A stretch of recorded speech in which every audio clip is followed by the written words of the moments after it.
The remarkable works of Canadian inventor John Hutchison has drawn widespread attention from businessmen and government scientists since 1979, when he began using ultra-high electromagnetic frequencies to transform matter in some very unusual ways.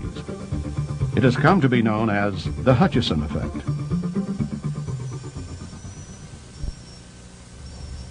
The objects you're seeing moving there is a form of levitation by translational movement, meaning that the objects become lighter and can float around. The heaviest being the barium cylinder that you see there with the two wires coming out of it. Tends to slide around on 7 pounds of its own weight. Physics of it is self-resonation of what they call a ferromagnetic and piezo electric barium titanate through a power amplifier and broad and narrow bands of electrical energy going into this crystal. So the applications of this in advanced applications using free energy or zero-point energy to power it would be in propulsion technologies.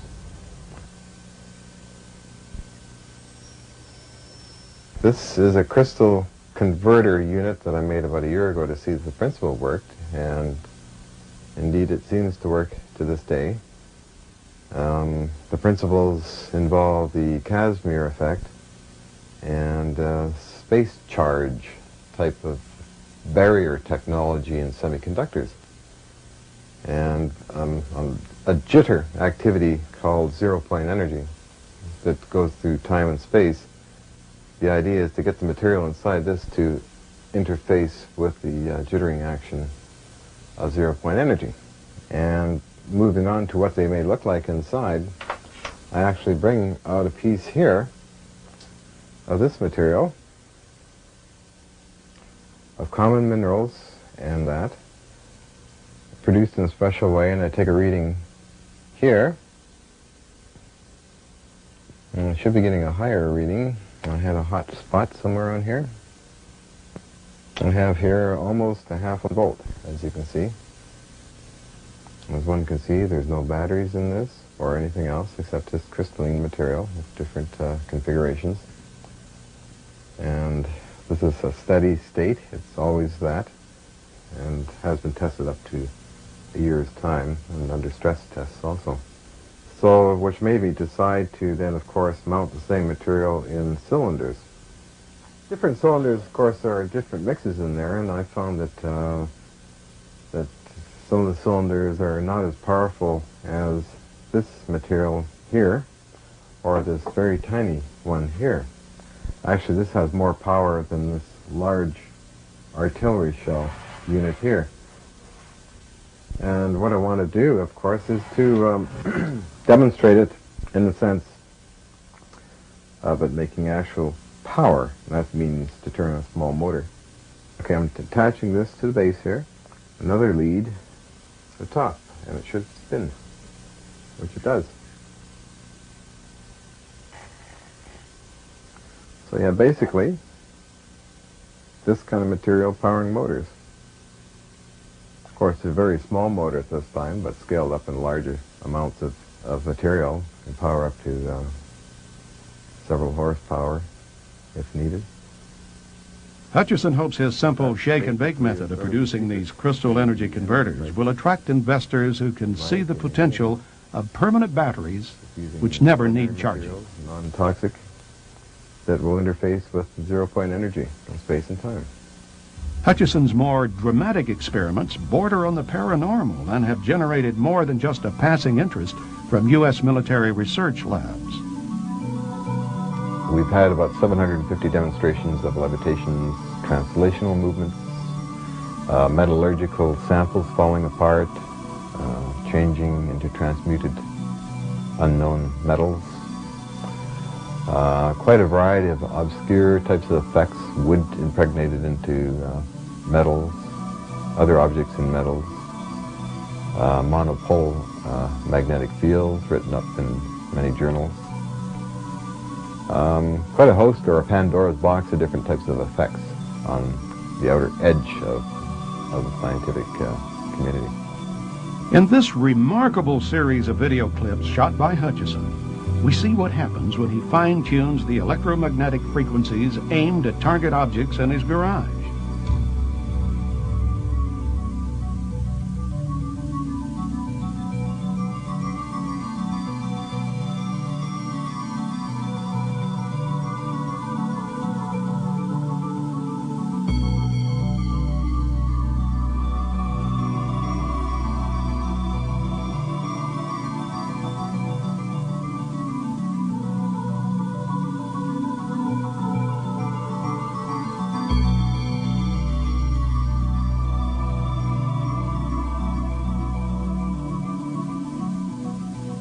On the subatomic level, I feel that there is a dimension shift activated by very conventional electrostatics, RF fields that I use, and Tesla waves that I use, that actually form a keyway that opens up another area of time and space that may activate the zero-point energy fields and interdimensional reactions, let's say, to gravitational waves and time waves, or chronons, if you wish.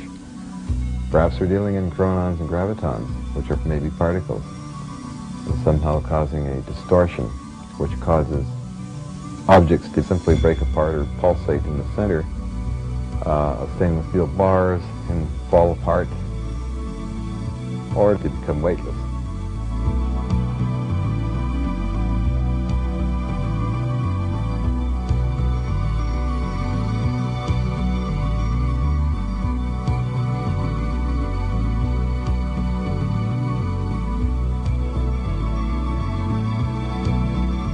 Here, ice cream in a plastic cup.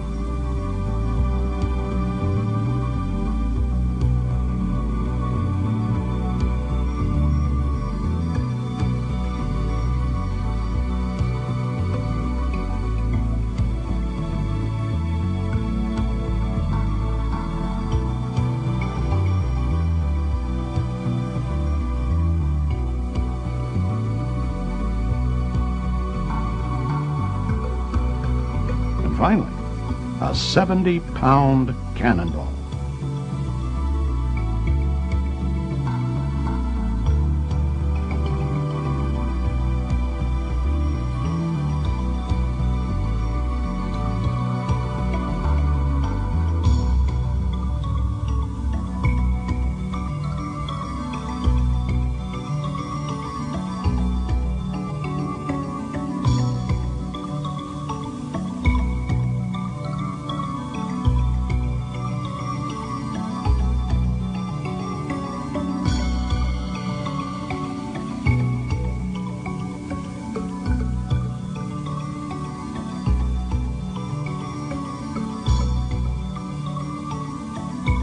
What is interesting and also frustrating about his invention is that he's using a combination of Tesla coil and Van de Graaff to produce a very disruptive and lifting experiments, which in one case, for example, actually lifts a 19-pound bushing toward the ceiling just from electromagnetic fields. Now, when we analyze that, we find that there's position versus time graph that we can plot, and also the velocity versus time. But when we actually analyze the acceleration versus time, it's an increasing straight line. So we're forced as scientists to admit that we have a third derivative effect, which, for my mind, actually lends itself to an anomalous new force, which I call hyperforce, because we have to take a derivative of that to finally get a flat, straight line, a constantly increasing acceleration. So the Hutchinson effect has been used as a benchmark for a comparison to many other high voltage propulsion devices. Electrogravity, in other words.